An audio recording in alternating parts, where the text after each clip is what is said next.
So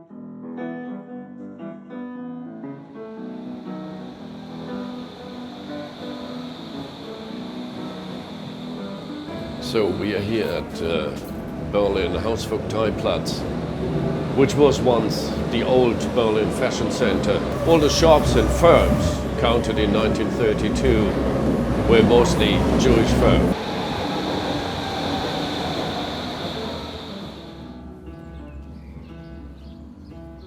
And this is actually the center of the Hausvogteiplatz, the old fashion center of Berlin. This memorial you can see here was set up by my publisher, by the Jewish community in Berlin in 1992. Don't forget, in 1938, all of these buildings have been raided by Nazi hooligans.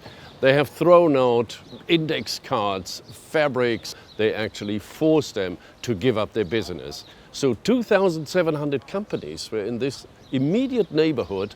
Nearly all of them were Jewish, and with the Kristallnacht, that was the end of the Jewish Berlin fashion industry. Not a lot of the old buildings are still there, but some. After the 1820s, Jews were officially allowed to produce new garments. They invented efficient sizing systems, and so began Berlin's fashion industry. This building is actually the Valentin Mannheimer business office, and they even did fashion shows in here. The Valentin Mannheimer coat factory was world famous. The king of coats. He was huge. He had nearly 8,000 employees. The old original gate is still here. You can see the V and the M, Valentin Mannheimer. He exported globally. The astonishing boom in the Berlin fashion trade and its emergence as a new dynamic fashion capital drew top fashion designers from Paris. As women became increasingly emancipated, hundreds of fashion magazines stimulated customers to shop at grand new department stores like Nathan Israel, Hermann Gerson and Valentine Mannheimer. Soon, Berlin had around 2,700 fashion retailers and workshops, most of which were Jewish. This is the company building of Leopold Seligmann. Seligmann left in 1936. He knew that there was no place for Jewish fashion producers in Berlin anymore. He emigrated first to London, and then he moved to the USA, to Albuquerque, and started all over again in the late 1940s. Many others got killed or got deported into the concentration camps. But in 1932, he actually issued a job to a photographer in Berlin, and he did loads of pictures of the interior of the building. Altogether, the Berlin fashion industry had roughly about 90,000 employees, and loads of them actually worked in the suburbs of Berlin, producing clothes for these fashion houses. In 1933, the Nazis turned their focus on Jewish fashion firms. The horrifying speed with which criminal Nazi ideologues and thugs destroyed everything was truly shocking. Many business owners were forced to leave Berlin and their property was confiscated. Progressive fashion was replaced with dull and sterile clothing production. After 1940, Jews were brought to forced labor camps to produce clothing for the military and the Nazi elite.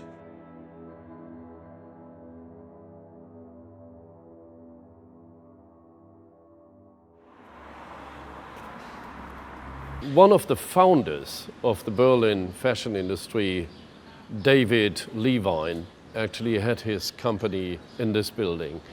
And Levine actually had to close as well in 1937. And there were probably about 120 Jewish fashion producers in this building. It all started in 1836, and in 1939, because of the Nazis, the Jewish fashion industry was destroyed. And the effects of that are still around, and there aren't any big Jewish fashion producers in Berlin anymore. The entire story you can actually find in my book, Fashion Metropolis Berlin, the story of the rise and destruction of the Jewish fashion industry. Something unique emerged in the heart of Berlin in the 19th century. a creative center for fashion and ready-made clothing. The hundreds of clothing companies that were established here manufactured modern clothing and developed new designs that were sold throughout Germany and the world. This industry reached the height of its success in the 1920s. Freed from their corsets, sophisticated women of the time dressed in the Berlin chic sold by Valentin Mannheimer, Hermann Gerson, or the Wertheim department stores. After 1933, however, most Jewish clothing industrialists were confronted with hatred and violence. Many of their companies were Aryanized, while they themselves were robbed, displaced, and murdered. Under new Aryan management, these companies created conservative clothing that represented an entirely different image of women.